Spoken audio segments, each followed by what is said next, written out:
Cuando llegamos acá no había nada, absolutamente nada. El municipio estaba totalmente paralizado.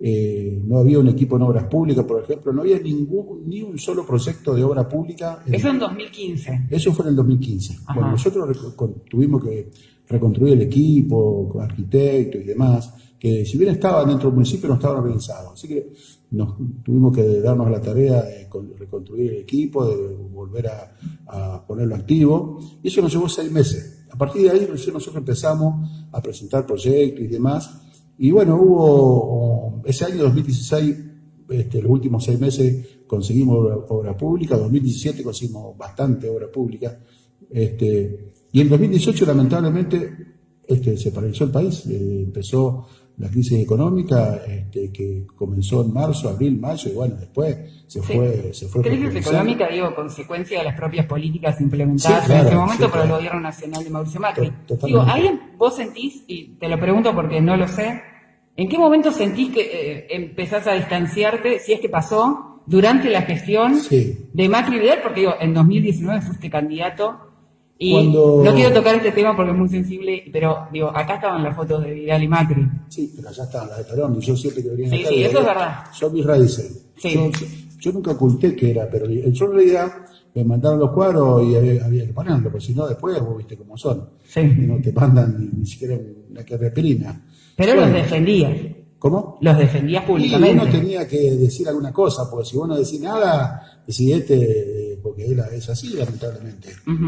Pero, ¿qué pasaba? Yo notaba el trato, el trato personal, eso de mirarte de costado. Yo iba a los foros intendentes, por ejemplo, que fui a varios, falté algunos, ¿no? Pero a varios fui. Y hasta la misma gobernadora, a veces, bueno, el mismo Macri fue una sola vez, Jorge Macri, por ejemplo, bueno, Grindetti, un grupito ahí de intendentes,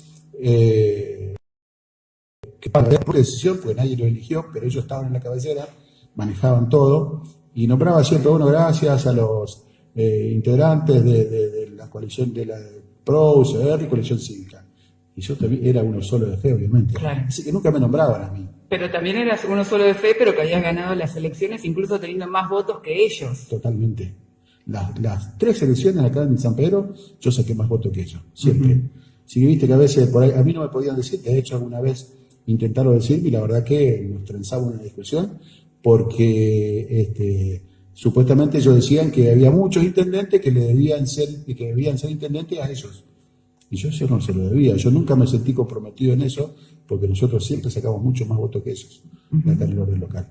Así que, bueno, pero ese trato, viste, que a veces roza lo humano, más de la política. Y eso para mí me dolía muchísimo, que no nos tuvieran en cuenta, que uno tuviera que andar atrás de ellos para lograr una obra. No sabe lo que costaba. La cantidad de viajes que hice yo, salir a la mañana temprano, ir de un ministerio a otro, hablar, tratar de que me atendieran, esperando ahí, que te dijeran, bueno, pasá. Realmente eso fue desgastante para mí. En el 2015, obviamente, nosotros no nos podíamos exigir nada, porque sacábamos el espacio por decisión en su momento del gremio, nuestro partido nace de la entraña de Guatre. Claro. Y para mí Guatre está por allá arriba. Lo mismo que ahora mi pueblo, San Pedro, ¿no?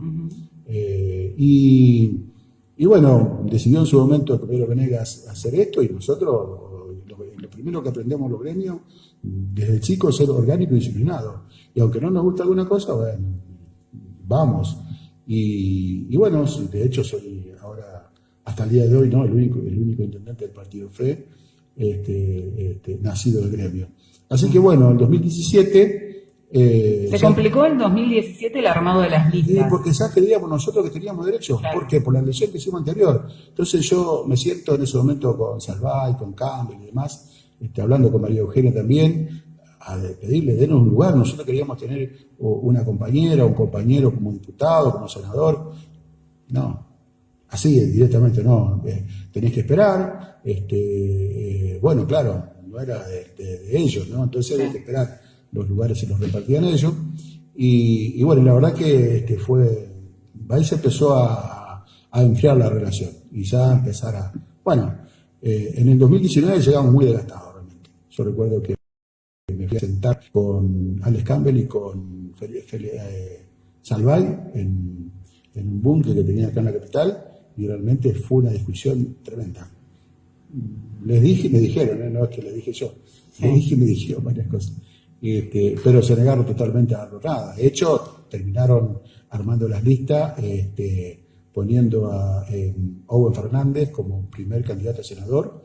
Un muchacho que no tengo nada que ver con las cuestiones personales, yo no tengo nada que ver tiene que ver Owen con Fernández. Sí, obvio. Pero ¿qué pasaba? Yo sabía que Owen Fernández después de la elección iba a desaparecer y que nosotros acá, Claro. en la segunda sesión, nunca iba a venir a visitarnos. De hecho, pasa esto.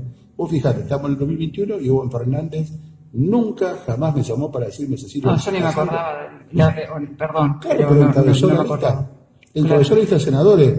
Y bueno, recuerdo que yo le dije, te voy a cortar boleta, enseguida. Nos dijimos varias cosas. Bueno, hubo un poco de corte de boleta en las elecciones de 2019. Demasiado. Pero bueno, lo que pasa es que bueno, ahí fue, viste, realmente el rompimiento. Recuerdo que con Federico Salvay después por teléfono realmente nos discutimos muy mal. Bueno, y ahí empezó el alejamiento definitivo, la falta de respeto, el destrato, el ninguneo que nos hicieron, hizo que realmente yo me alejara. Y después, obviamente, te vuelvo a repetir, el trato que nos dispensan, a pesar de que habíamos estado en contra, no es que en la primera vez que yo fui a hablar con Axel, le dijo, bueno, mire, yo lo voy a ayudar, pero usted tiene que venir conmigo, no, todo lo contrario. Ahora, Ni hizo ningún tipo de alusión, simplemente nos preguntó cuánto necesitaba cada uno y esos días nos depositó el dinero para pagar los sueldos, lo originales. Ni hablar. Kicillof tiene una función, obviamente un rol institucional, es el gobernador, tiene que ocuparse de los 135 municipios. Sí, pero claro. a mí me interesa particularmente cómo fue el primer encuentro con Máximo Kirchner, porque digo, Máximo tiene un rol fundamental como armador y estratega dentro del Frente de Todos, y no tiene el rol, más allá de que es el presidente del bloque de diputados del Frente de Todos, no es lo mismo que ser gobernador. ¿Cómo fue ese primer encuentro? ¿Dónde fue? Y bueno, ¿y qué es lo que pasó ahí?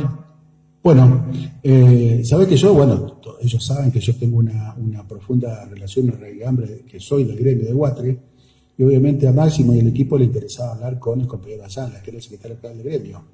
Por lo que había acontecido anteriormente, un enfrentamiento que había existido entre el kirchnerismo y Beneque y demás.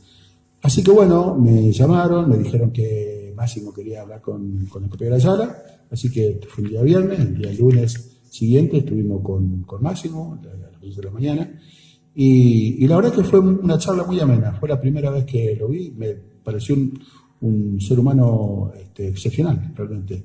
Porque esas cosas son importantes para mí, cómo se comportan, cómo te tratan. Y yo cuando llegué, cuando entramos con el compañero Ayala, fuimos los dos solitos, estaba también solo, y estaba preparando el mate. Y le digo, Máximo, le digo, ¿querés que te ceba mate? Mirá que yo soy un gran cebador de mate. Cosa que es cierto, claro, ¿eh? Yo cebo muy bien mate. Digo, no podemos comprobarlo ahora por la pandemia. Claro. Le digo, no, pero mucha gente sabe que yo cebo muy bien mate. Y sí, claro, dice, dale. Y después, bueno, empezamos a cambiar los mates. Y me dice, la verdad tenía razón, se va muy bien mate, muy buenos mates. Y 1 hora y 40 estuvimos con él. Y cuando salimos de ahí con Ramón, los dos nos miramos, porque con Ramón fue mi amigo de toda la vida, siempre lo tengo ahí atrás, así que ahí va a estar siempre, porque es mi compañero y mi amigo de siempre. Y dijimos, ¿qué cosa? Ramón me dijo, es increíble, dice, cómo te venden los medios, ¿eh? ¿Qué cosa te venden los medios? Porque salimos ahí convencidos que Máximo no es lo que te decían los medios, todo lo contrario, que es una persona muy inteligente, muy capaz y que tiene claro, pero aparte un ser humano, muy buen ser humano. Y eso para mí es importantísimo.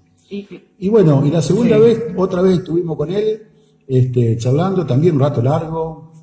Esto fue un día lunes a las 11 de la mañana. Y la segunda vez que me encontré con él fue ya tardecita, nochecita, como hasta ahora. Y estuvimos un par de horas, la verdad que de 10 también, se ve como que ya estaba más extendido a esa hora. Y estuvimos charlando un rato largo con él. Y tiene una particularidad, porque yo me senté en un lugar así, en el costado de la mesa, y generalmente, viste que él no se sienta en la cabecera, se sienta en el medio. Y bueno, yo pensé que se iba a sentar en la cabecera. Ya habíamos estado hablando con él, pero en otro despacho. él de entrada tenía un despacho chiquito, ahora tiene un despacho más grande, sí. Y sorpresivamente para mí no se sentó en la cabecera, sino que se sentó enfrente mío, en medio de la mesa. Así que estuvimos enfrente así, ¿no? Y charlamos, la verdad que charlamos de un montón de cosas. Te pregunto, acá tengo que preguntar esto, pero Máximo es Kirchner, y vos decís todo lo que nos ponen los medios, y yo recuerdo, y tengo que traer acá porque además también es parte de lo que se cuestiona en este momento, sí, que es la famosa frase de hacer que el kirchnerismo desaparezca de la faz de la tierra, sí, que causó muchísimo dolor acá, y que aparte, entendible, y yo creo que además absolutamente justificado, porque la palabra desaparecer además sí, tiene una connotación enorme en la Argentina. Sí, pero eso, lo que pasa es que sacado de contexto, yo venía hablando de la cuestión electoral. Bueno, sí, pero No de hacer desaparecer personas. ¿Sabés qué pasa? Que hay algunas personas acá que creen que la tienen reclara, y yo en realidad el tema de la dictadura militar la viví en carne propia.